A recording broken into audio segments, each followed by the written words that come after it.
प्यारे विद्यार्थियों क्लास 7वीं ਤੁਹਾਡੀ ਅਸਾਈਨਮੈਂਟ ਨੰਬਰ 50 ਅੱਜ ਜੋ ਤੁਹਾਡੀ ਵੀਡੀਓ ਟੀਵੀ ਤੇ ਟੈਲੀਕਾਸਟ ਹੋਈ ਆ ਉਹ ਵੀ ਇਸੇ ਦੇ ਰਿਗਾਰਡਿੰਗ ਸੀ। ਜੇਕਰ ਕਿਸੇ ਨੇ ਦੇਖੀ ਹੋਵੇ ਤਾਂ ਬਹੁਤ ਵਧੀਆ ਗੱਲ ਹੈ।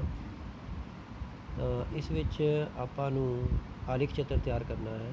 ਇਸ ਦੇ ਲਈ ਜੋ ਸਮਾਨ ਚਾਹੀਦਾ ਹੈ ਉਹ ਹੈ ਸਫੈਦ ਕਾਗਜ਼ ਦੀ ਸ਼ੀਟ, ਜੈਮਸੀਆਂ ਗੋਲੀਆਂ ਜੋ ਤੁਸੀਂ ਦੁਕਾਨ ਤੋਂ ਲੈਂਦੇ ਹੋ, ਰੰਗ ਬਰੰਗੇ ਬਟਨ ਵੀ ਵਰਤ ਸਕਦੇ ਹੋ, ਪੈਨ ਜਾਂ ਸਕੇਲ। ਇਹ ਜਿਹੜਾ ਜੋ ਸਾਰਨੀ ਤੁਹਾਨੂੰ ਹੇਠਾਂ ਦਿੱਤੀ ਗਈ ਹੈ, ਇਹ ਵਾਲੀ ਸਾਰਨੀ ਇੱਕ ਪਾਸੇ ਦੀ ਸਾਰਨੀ ਆ। ਪਾਸਾ ਮੀਨਸ ਲੂਡੋ ਦੀ ਗੀਟੀ। ਲੂਡੋ ਦੀ ਗੀਟੀ ਦੇ ਕਿੰਨੇ ਅੰਕ ਹੁੰਦੇ ਹਨ? 1 ਤੋਂ ਲੈ ਕੇ 6 ਤੱਕ। ਇਹਨਾਂ ਨੂੰ ਬਾਰ-ਬਾਰ ਸਿੱਟਿਆ ਗਿਆ। ਬਾਰ-ਬਾਰ ਸਿੱਟਣ 'ਤੇ ਇੱਕ ਜਿਹੜਾ ਅੰਕ ਆ ਉਹ 3 ਵਾਰ ਆਇਆ, 2 ਜਿਹੜਾ ਅੰਕ ਆ ਉਹ 5 ਵਾਰ ਆਇਆ, 3 ਅੰਕ 2 ਵਾਰ ਆਇਆ, 4 ਅੰਕ 5 ਵਾਰ ਆਇਆ, 5 ਅੰਕ 3 ਵਾਰ ਆਇਆ ਅਤੇ 6 ਅੰਕ 2 ਵਾਰ ਆਇਆ। ਇਸ ਦਾ ਮਤਲਬ ਹੈ ਕਿ ਅਸੀਂ ਇਸ ਪਾਸੇ ਨੂੰ ਕਿੰਨੀ ਵਾਰ ਸੁੱਟਿਆ? 3 5 8 8 2 10 10 5 15 15 3 18 18 ਅਤੇ 2 20। ਇਸ ਦਾ ਮਤਲਬ ਹੈ ਕਿ ਅਸੀਂ ਇਸ ਪਾਸੇ ਨੂੰ 20 ਵਾਰ ਸੁੱਟਿਆ। ਹੁਣ ਆਪਾਂ ਇਸ ਨੂੰ ਆਲੇਖ ਚਿੱਤਰ 'ਤੇ ਦਰਸਾਵਾਂਗੇ। ਅਸੀਂ ਇਹ ਲੇਖ ਦੇ ਹੇਠਾਂ ਵਾਲੇ ਜਗ੍ਹਾ 'ਤੇ 1 ਤੋਂ ਲੈ ਕੇ 6 ਤੱਕ ਜੋ ਸਾਡੇ ਪਾਸੇ ਦੇ ਅੰਕ ਸੀ ਉਸ ਨੂੰ ਅੰਕਿਤ ਕਰ ਦੇਵਾਂਗੇ, ਠੀਕ ਹੈ। ਅਤੇ ਉੱਪਰ ਵਾਲੀ ਇਸ ਤਰ੍ਹਾਂ ਖੜ੍ਹਵੇਂ ਦਾ ਦੀ ਜਿਹੜੀ ਲਾਈਨ ਹੈ, ਜਿਸ ਨੂੰ ਆਪਾਂ ਵਾਈ ਐਕਸਿਸ ਬੋਲਦੇ ਹਾਂ, ਉਸ 'ਤੇ ਆਪਾਂ ਇਸ ਬਾਰੰਬਾਰਤਾ ਨੂੰ ਲਿਖ ਦੇਵਾਂਗੇ। ਬਾਰੰਬਾਰਤਾ 2 3 5 5 ਇਸ ਤਰ੍ਹਾਂ ਨਹੀਂ ਲਿਖਣੀ, ਸਗੋਂ ਇੱਕ ਗਿਣਤੀ ਦੇ ਰੂਪ ਵਿੱਚ ਲਿਖਣੀ ਹੈ। 1 2 3 4 5 6 ਇਸ ਤਰ੍ਹਾਂ, ਠੀਕ ਹੈ, ਕਿਉਂਕਿ ਵੱਧ ਤੋਂ ਵੱਧ 5 ਹੈ। ਹੁਣ ਆਪਾਂ ਕੀ ਕਰਾਂਗੇ ਕਿ ਜੋ ਤੁਹਾਡੇ ਕੋਲ ਬਟਨ ਦਿੱਤੇ ਹਨ, ਅਸੀਂ ਇੱਕ ਅੰਕ 'ਤੇ ਕਿੰਨੀ ਵਾਰ ਆਇਆ? 3 ਵਾਰ। ਅਸੀਂ ਉਸ 'ਤੇ 3 ਬਟਨ ਰੱਖ ਦਿੱਤੇ। 2 ਅੰਕ 5 ਵਾਰ ਆਇਆ ਤਾਂ 2 'ਤੇ 5 ਬਟਨ ਰੱਖ ਦਿੱਤੇ। ਇਸ ਤਰ੍ਹਾਂ ਕਰਦੇ ਕਰਦੇ ਬਾਕੀ ਬਟਨ ਵੀ ਰੱਖ ਦੇਵਾਂਗੇ। ਬਟਨ ਰੰਗ ਬਰੰਗੇ ਹੋਣੇ ਚਾਹੀਦੇ। ਜੇਕਰ ਨਹੀਂ ਕਰ ਸਕਦੇ ਤਾਂ ਤੁਸੀਂ ਆਪਣੇ ਪੈਨ ਦੇ ਨਾਲ ਗੋਲ ਗੋਲ ਚੱਕਰ ਬਣਾਓ ਅਤੇ ਉਸ ਨੂੰ ਵੱਖਰੇ ਵੱਖਰੇ ਰੰਗ ਦਿੰਦੇ ਜਾਓ। ਇਸ ਤਰ੍ਹਾਂ ਤੁਹਾਡਾ ਆਲੇਖ ਚਿੱਤਰ ਤਿਆਰ ਹੋ ਜਾਵੇਗਾ।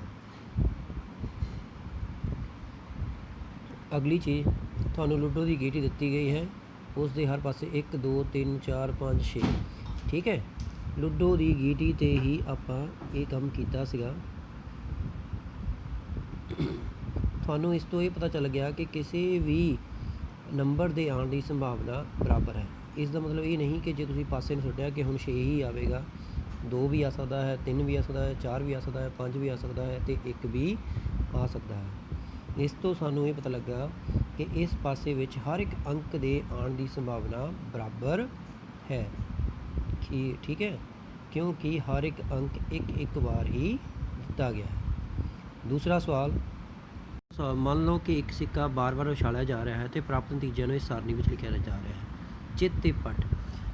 ਤੁਸੀਂ ਦੇਖੋਗੇ ਇਹ ਸਿੱਕਾ ਹੈ ਮੇਰੇ ਪਾਸ, ਇਸ ਨੂੰ ਆਪਾਂ ਹੈੱਡ ਵੀ ਬੋਲਦੇ ਹਾਂ ਅਤੇ ਚਿੱਤ ਵੀ ਬੋਲਦੇ ਹਾਂ, ਅਤੇ ਇਹ ਟੇਲ ਹੈ ਜਿੱਥੇ 1 ਲਿਖਿਆ ਹੋਇਆ ਹੈ, ਅਤੇ ਇਸ ਨੂੰ ਆਪਾਂ ਪੱਟ ਵੀ ਬੋਲਦੇ ਹਾਂ। ਜਦੋਂ ਵੀ ਇਹ ਸਿੱਕੇ ਨੂੰ ਉਛਾਲਿਆ ਜਾਂਦਾ ਹੈ ਜਾਂ ਤਾਂ ਚਿੱਤ ਆ ਸਕਦੀ ਹੈ ਅਤੇ ਜਾਂ ਪੱਟ, ਠੀਕ ਹੈ।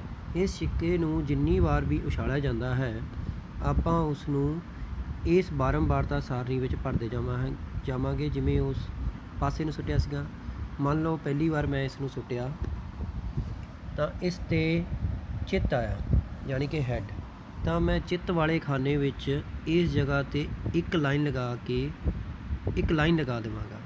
ਨੰਬਰ ਨਹੀਂ ਲਿਖਾਂਗਾ ਕਿਉਂਕਿ ਇਸ ਨੂੰ ਬਾਰ-ਬਾਰ ਸੁੱਟਿਆ ਜਾਣਾ ਹੈ। ਜਿੰਨੀ ਵਾਰ ਵੀ ਚਿੱਤ ਆਵੇਗਾ ਆਪਾਂ ਚਿੱਤ ਵਾਲੀ ਵਿੱਚ ਲਾਈਨ ਲਗਾ ਦੇਵਾਂਗੇ। ਜਦੋਂ 5ਵਾਂ ਅੰਕ ਹੋਵੇਗਾ ਤਾਂ ਉਸ ਨੂੰ ਕ੍ਰੋਸ ਕਰ ਦੇਵਾਂਗੇ, ਜਿਸ ਤਰ੍ਹਾਂ ਪਹਿਲੀ ਵੀ ਬਾਰੰਬਾਰਤਾ ਵਿੱਚ ਆਪਾਂ ਕੀਤਾ ਹੈ, ਠੀਕ ਹੈ। ਅਤੇ ਜੇਕਰ ਪੱਟ ਆਇਆ ਤਾਂ ਪੱਟ ਵਾਲੇ ਖਾਨੇ ਵਿੱਚ ਲਗਾ ਦੇਵਾਂਗੇ ਲਾਈਨ। ਅਤੇ ਉਸ ਤੋਂ ਬਾਅਦ ਜਦੋਂ ਸਾਡਾ 10 ਜਾਂ 12 ਵਾਰ ਆਪਾਂ ਇਸ ਨੂੰ ਕਰ ਲਿਆ ਤਾਂ ਇਸ 'ਤੇ ਨੰਬਰ ਲਿਖ ਦੇਵਾਂਗੇ ਅਤੇ ਥੱਲੇ ਕੁੱਲ ਜੋੜ ਲਿਖ ਦੇਵਾਂਗੇ।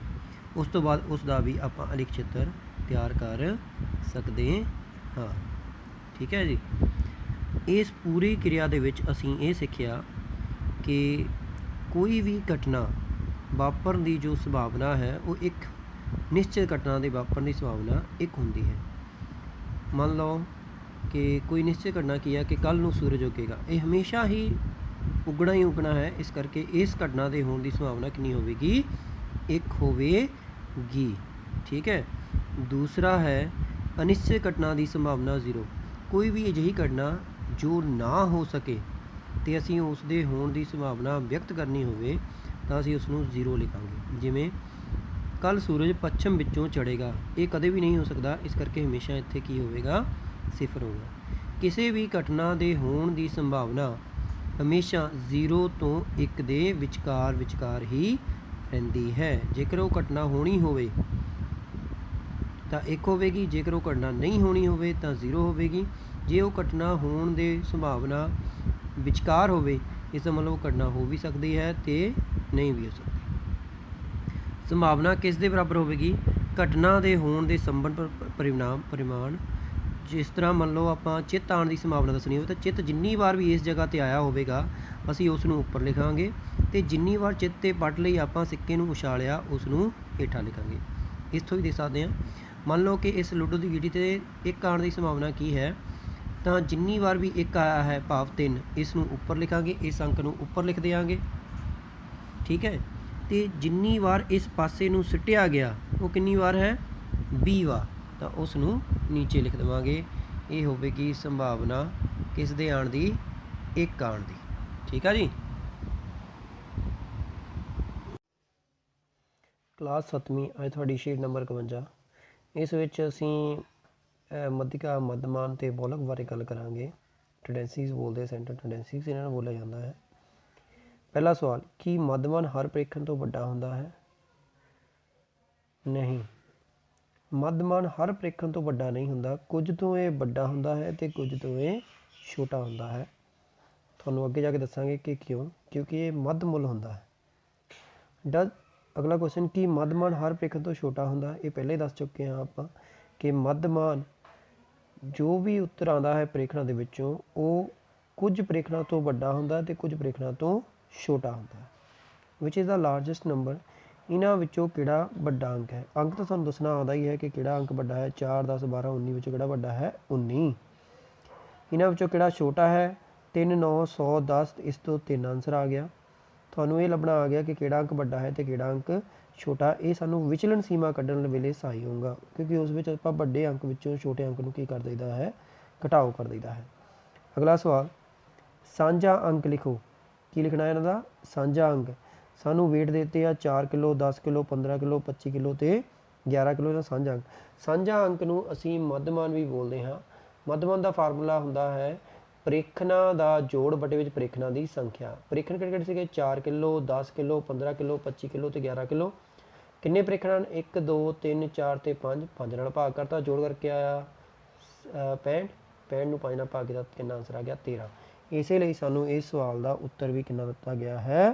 13 ਕਿਲੋਗ੍ਰਾਮ। ਅਗਲਾ, ਇਹਨਾਂ ਦਾ ਵੀ ਸਾਂਝਾ ਅੰਕ ਉਸੇ ਤਰ੍ਹਾਂ ਪ੍ਰੇਖਣਾਂ ਦਾ ਜੋੜ ਬਟੇ ਵਿੱਚ ਪ੍ਰੇਖਣਾਂ ਦੀ ਸੰਖਿਆ। ਪ੍ਰੇਖਣ ਕਿਹੜੇ ਕਿਹੜੇ ਹਨ? 20, 10, 18, 23 ਅਤੇ 19। ਇਹ ਕਿੰਨੇ ਪ੍ਰੇਖਣ ਹਨ? 5। ਦੇਖੋ ਮੱਧਮਾਨ ਹੀ ਕੱਢਣਾ ਹੈ ਕਿਉਂਕਿ ਸਾਂਝਾ ਅੰਕ ਮੱਧਮਾਨ ਹੀ ਹੁੰਦਾ ਹੈ। 20, 10, 18, 23 ਅਤੇ 19, 5 ਨਾਲ ਭਾਗ 90, 18, 5, 90, 18। ਇਸ ਦਾ ਉੱਤਰ 18 ਆਵੇਗਾ। ਤੁਸੀਂ ਦੇਖੋ ਇਸ ਦਾ ਆਨਸਰ 18 ਲਿਖਿਆ ਗਿਆ ਹੈ। ਅੰਕੜੇ ਦੀ ਵਿਚਲਨ ਸੀਮਾ। ਵਿਚਲਨ ਸੀਮਾ ਲਈ ਤੁਹਾਨੂੰ ਮੈਂ ਪਹਿਲੇ ਦੱਸਿਆ ਸੀ ਉੱਪਰ ਸਵਾਲ ਵਿੱਚ ਕਿਹੜਾ ਵੱਡਾ ਹੈ ਅਤੇ ਕਿਹੜਾ ਛੋਟਾ। ਸਭ ਤੋਂ ਪਹਿਲਾਂ ਆਪਾਂ ਇਹਨਾਂ ਵਿੱਚ ਵੱਡਾ ਅੰਕ ਲੱਭਾਂਗੇ ਅਤੇ ਫਿਰ ਛੋਟਾ ਅੰਕ। ਸਭ ਤੋਂ ਵੱਡਾ ਅੰਕ ਕਿਹੜਾ ਹੈ? 30। ਸਭ ਤੋਂ ਛੋਟਾ ਅੰਕ ਕਿਹੜਾ ਹੈ? 13। 30 ਦੇ ਵਿੱਚੋਂ 13 ਨੂੰ ਮਾਈਨਸ ਕਰ ਦਿਓ, ਇਹੀ ਸਾਡੀ ਵਿਚਲਨ ਸੀਮਾ ਹੁੰਦੀ ਹੈ 17। ਵੱਡਾ ਅੰਕ, ਛੋਟਾ ਅੰਕ ਦੋਨਾਂ ਦੀ ਕੀ ਕਰ ਦੇਣੀ ਹੈ ਆਪਾਂ? ਮਾਈਨਸ, ਅਤੇ ਜਿੰਨਾ ਆਨਸਰ ਆ ਗਿਆ ਉਹੀ ਸਾਡਾ ਕੀ ਹੋਊਗਾ? ਵਿਚਲਨ ਸੀਮਾ। ਠੀਕ ਹੈ ਜੀ। ਅਗਲਾ ਸਵਾਲ, ਮੱਧਮਾਨ। ਮੱਧਮਾਨ ਦਾ ਫਾਰਮੂਲਾ ਤੁਹਾਨੂੰ ਮੈਂ ਪਹਿਲੇ ਦੱਸ ਦਿੱਤਾ ਹੈ ਕਿ ਸਾਰੇ ਅੰਕੜਿਆਂ ਦਾ ਜੋੜ ਬਟੇ ਵਿੱਚ ਅੰਕੜਿਆਂ ਦੀ ਸੰਖਿਆ ਜਾਂ ਸਾਰੇ ਪ੍ਰੇਖਣਾਂ ਦਾ ਜੋੜ ਬਟੇ ਵਿੱਚ ਪ੍ਰੇਖਣਾਂ ਦੀ ਕੁੱਲ ਸੰਖਿਆ। ਵਿਚਲਨ ਸੀਮਾ ਤੋਂ ਵੀ ਤੁਹਾਨੂੰ ਦੱਸ ਦਿੱਤਾ ਹੈ ਕਿ ਦਿੱਤੇ ਗਏ ਅੰਕਾਂ ਵਿੱਚੋਂ ਸਭ ਤੋਂ ਵੱਡੇ ਅੰਕ ਵਿੱਚੋਂ ਸਭ ਤੋਂ ਛੋਟੇ ਅੰਕ ਨੂੰ ਘਟਾ ਕੇ ਪ੍ਰਾਪਤ ਕੀਤਾ ਜਾਂਦਾ ਹੈ। ਠੀਕ ਹੈ ਜੀ, ਜਿਵੇਂ ਇਸ ਦੇ ਵਿੱਚ ਵੀ ਕੀਤਾ ਗਿਆ ਹੈ ਉਦਾਹਰਨ ਦੇ ਤੌਰ 'ਤੇ। ਪਹਿਲੀਆਂ 5 ਪੂਰਨ ਸੰਖਿਆਵਾਂ। ਪੂਰਨ ਸੰਖਿਆਵਾਂ ਹਮੇਸ਼ਾ ਯਾਦ ਰੱਖਣਾ 0 ਤੋਂ ਸ਼ੁਰੂ ਹੁੰਦੀਆਂ। 0, 1, 2, 3 ਅਤੇ 4। 5 ਨਹੀਂ ਆਪਾਂ ਗਿਣਨਾ, ਆਪਾਂ ਨੂੰ ਸਿਰਫ ਪਹਿਲੀਆਂ 5 ਚਾਹੀਦੀਆਂ ਅਤੇ 5, 4 ਤੱਕ ਪੂਰੀਆਂ ਹੋ ਜਾਂਦੀਆਂ ਹਨ ਪੂਰਨ ਸੰਖਿਆਵਾਂ। ਕਿੰਨੇ ਪ੍ਰੇਖਣ ਹਨ? 5। ਇਹਨਾਂ ਦਾ ਜੋੜ ਕਰਕੇ 5 ਨਾਲ ਭਾਗ ਕਰਨਾ ਹੈ। ਜੋੜ ਕਿੰਨਾ ਹੋ ਗਿਆ? 0, 1, 2, 3 ਅਤੇ 4 ਦਾ ਜੋੜ ਹੋ ਗਿਆ 10। 5 ਨਾਲ ਭਾਗ ਕੀਤਾ 2। ਇਸੇ ਲਈ ਇਹਨਾਂ ਦਾ ਸਾਂਝਾ ਅੰਕ ਜਾਣੀ ਕਿ ਮੱਧਮਾਨ ਕਿੰਨਾ ਹੋ ਗਿਆ? 2। ਅਗਲਾ, ਕੀ ਕਿਸੇ ਦਿੱਤੇ ਹੋਏ ਅੰਕੜਿਆਂ ਦੇ ਬੋਲਕ 1 ਤੋਂ ਵੱਧ ਹੋ ਸਕਦੇ ਹਨ ਜਾਂ 1 ਵੀ ਨਹੀਂ ਜਾਂ ਕੋਈ ਵੀ ਨਹੀਂ? ਬਿਲਕੁਲ ਸਹੀ ਹੈ ਜੀ। ਕਿਸੇ ਵੀ ਅੰਕੜਿਆਂ ਦਾ ਬੋਲਕ ਜਾਂ ਤਾਂ ਨਹੀਂ ਵੀ ਹੋ ਸਕਦਾ ਜਾਂ 1 ਹੋ ਸਕਦਾ ਹੈ ਜਾਂ 1 ਤੋਂ ਵੱਧ ਵੀ ਹੋ ਸਕਦਾ ਹੈ। ਇਸ ਦਾ ਆਪਾਂ ਅਗਲੇ ਸਵਾਲਾਂ ਤੋਂ ਹੱਲ ਕਰਦੇ ਜਾਵਾਂਗੇ। ਜਿਵੇਂ ਅਗਲਾ ਸਵਾਲ 12ਵਾਂ ਹੈ, ਬੋਲਕ ਪਤਾ ਕਰੋ 3 7 10 12 ਤੇ 14। ਬੋਲਕ ਕੀ ਚੀਜ਼ ਹੈ? ਦਿੱਤੇ ਗਏ ਅੰਕੜਿਆਂ ਵਿੱਚੋਂ ਜੇਕਰ ਕੋਈ ਵੀ ਅੰਕੜੇ ਬਾਰ-ਬਾਰ ਆ ਰਹੇ ਹਨ, ਜਿਹੜਾ ਜ਼ਿਆਦਾ ਵਾਰ ਅੰਕੜਾ ਆ ਰਿਹਾ ਉਹੀ ਬੋਲਕ ਹੁੰਦਾ ਹੈ। ਇਹਨਾਂ ਵਿੱਚ ਕੋਈ ਵੀ ਅੰਕੜਾ ਦੁਬਾਰਾ ਨਹੀਂ ਆ ਰਿਹਾ, ਇਸ ਕਰਕੇ ਇਸ ਦਾ ਕੋਈ ਵੀ ਬੋਲਕ ਨਹੀਂ ਹੋਵੇਗਾ। ਅਗਲਾ ਸਵਾਲ ਦੇਖੋ ਜੀ, ਇਸ ਦਾ ਬੋਲਕ, ਇਸ ਵਿੱਚ ਵੀ ਆਪਾਂ ਇਹਨੂੰ ਦੇਖਿਆ 12 12 2 ਵਾਰ, 13 13 2 ਵਾਰ। ਇਸ ਤੋਂ ਪਤਾ ਚੱਲ ਗਿਆ ਕਿ 12 ਅਤੇ 13 ਦੋ ਵਾਰ ਆ ਰਿਹਾ ਹੈ, ਇਹੀ ਸਾਡੇ ਕੀ ਹੋਣਗੇ? ਬੋਲਕ ਹੋਣਗੇ। ਅੰਕੜਿਆਂ ਦੇ ਵਿੱਚ ਬੋਲਕ ਪਤਾ ਕਰੋ, ਇਸ ਵਿੱਚ ਵੀ ਆਪਾਂ ਦੇਖਿਆ 10 14 15 19 20 19। ਇਸ ਵਿੱਚ ਸਿਰਫ 19 ਵਾਲਾ ਅੰਕ 2 ਵਾਰ ਆ ਰਿਹਾ ਹੈ, ਇਹੀ ਸਾਡਾ ਕੀ ਹੋਵੇਗਾ? ਬੋਲਕ ਹੋਵੇਗਾ। ਮੱਧਿਕਾ ਪ੍ਰਾਪਤ ਕਰਨ ਲਈ ਦਿੱਤੇ ਗਏ ਅੰਕੜਿਆਂ ਨੂੰ ਕਿਸ ਤਰਤੀਬ ਵਿੱਚ ਲਿਖਣਾ ਪੈਂਦਾ ਹੈ? ਮੱਧਿਕਾ ਵੀ ਮੱਧ ਮੁੱਲ ਨੂੰ ਹੀ ਕਹਿੰਦੇ ਹਨ। ਹਮੇਸ਼ਾ ਯਾਦ ਰੱਖਣਾ, ਇਸ ਵਿੱਚ ਆਪਾਂ ਅੰਕੜਿਆਂ ਨੂੰ ਵੱਧਦੇ ਕ੍ਰਮ ਜਾਂ ਘਟਦੇ ਕ੍ਰਮ ਵਿੱਚ ਲਿਖਣਾ ਹੈ। ਜਿਹੜਾ ਵੀ ਮੁੱਲ ਵਿਚਕਾਰ ਵਾਲਾ ਹੋਵੇਗਾ ਉਹੀ ਸਾਡੀ ਕੀ ਹੋਵੇਗੀ? ਮੱਧਿਕਾ ਹੋਵੇਗੀ, ਉਹ ਸਾਡੀ ਮੱਧਿਕਾ ਹੁੰਦੀ ਹੈ। ਠੀਕ ਹੈ, ਇਸ ਨੂੰ ਕਰਨ ਦੇ ਲਈ ਆਪਾਂ ਸਵਾਲ ਅੱਗੇ ਹੱਲ ਕਰਦੇ ਜਾਵਾਂਗੇ। ਜਿਵੇਂ ਅਗਲਾ ਸਵਾਲ, ਅੰਕੜਿਆਂ ਨੂੰ ਵੱਧਦੇ ਜਾਂ ਘਟਦੇ ਕ੍ਰਮ ਲਗਾਉਣ 'ਤੇ ਕਿਹੜਾ ਮੁੱਲ ਮੱਧਿਕਾ ਹੁੰਦਾ ਹੈ? ਵਿਚਕਾਰ ਵਾਲਾ, ਮੱਧ ਵਾਲਾ। ਉਹ ਤੁਹਾਨੂੰ ਦੱਸ ਦਿੱਤਾ ਹੈ। ਆਹ ਸਾਨੂੰ ਕੁਛ ਅੰਕੜੇ ਦੇ ਦਿੱਤੇ ਆ, ਇਹਨਾਂ ਦੀ ਆਪਾਂ ਮੱਧਿਕਾ ਪਤਾ ਕਰਨੀ ਹੈ। ਸਭ ਤੋਂ ਪਹਿਲਾਂ ਆਪਾਂ ਇਹਨੂੰ ਵੱਧਦੇ ਕ੍ਰਮ ਜਾਂ ਘਟਦੇ ਕ੍ਰਮ ਵਿੱਚ ਲਿਖਾਂਗੇ, ਪਰ ਉਹਨਾਂ ਨੇ ਬਹੁਤ ਸੋਹਣਾ ਵੱਧਦੇ ਕ੍ਰਮ ਵਿੱਚ ਲਿਖਿਆ 7 18 19 25 ਤੇ 50। ਆਪਾਂ ਅੰਕ ਗਿਣ ਲਵਾਂ ਕਿੰਨੇ ਹਨ? 1 2 3 4 ਤੇ 5। ਜੇਕਰ ਅੰਕ ਟਾਂਕ ਹੋਣ, ਜਿਵੇਂ 5 ਟਾਂਕ ਆ, ਤਾਂ 5 ਦੇ ਵਿੱਚ 1 ਜੋੜ ਲਓ, ਕਿੰਨੇ ਹੋ ਗਏ? 6। ਤਾਂ ਮੰਨ ਲਓ ਇਹ 6 ਅੰਕ ਆ, 6 ਨੂੰ 2 ਨਾਲ ਭਾਗ ਕਰ ਦਿਓ 3। ਇਸ ਦਾ ਮਤਲਬ ਆਪਾਂ ਤੀਸਰਾ ਅੰਕ ਦੇਖਣਾ, ਚਾਹੇ ਅੱਗੇ ਦੇਖ ਲਓ ਚਾਹੇ ਪਿੱਛੇ ਦੇਖ ਲਓ। ਪਹਿਲਾ, ਦੂਜਾ ਤੇ ਤੀਸਰਾ। ਤੀਸਰਾ ਅੰਕ ਕਿਹੜਾ ਹੈ? 19। 19 ਹੀ ਇਸ ਦੀ ਕੀ ਹੋਵੇਗੀ? ਮੱਧਿਕਾ ਹੋਵੇਗੀ। ਇਸੇ ਤਰ੍ਹਾਂ ਅਗਲੇ ਦਾ ਵੀ ਤੁਸੀਂ 9 ਅੰਕ ਦਿੱਤੇ ਆ, ਤੁਸੀਂ 9 ਦੇ ਵਿੱਚ 1 ਜੋੜ ਲਓ 10। 10 ਦਾ ਕਿੰਨਾ ਹੋ ਗਿਆ? 5। ਤੁਸੀਂ ਇਹਨੂੰ ਵੱਧਦੇ ਜਾਂ ਘਟਦੇ ਕ੍ਰਮ ਵਿੱਚ ਲਿਖ ਕੇ 5ਵੇਂ ਅੰਕ ਨੂੰ ਸਰਕਲ ਕਰ ਦੇਣਾ ਹੈ, ਉਹੀ ਸਾਡੀ ਕੀ ਹੋਵੇਗੀ? ਮੱਧਿਕਾ ਹੋਵੇਗੀ। ਧੰਨਵਾਦ।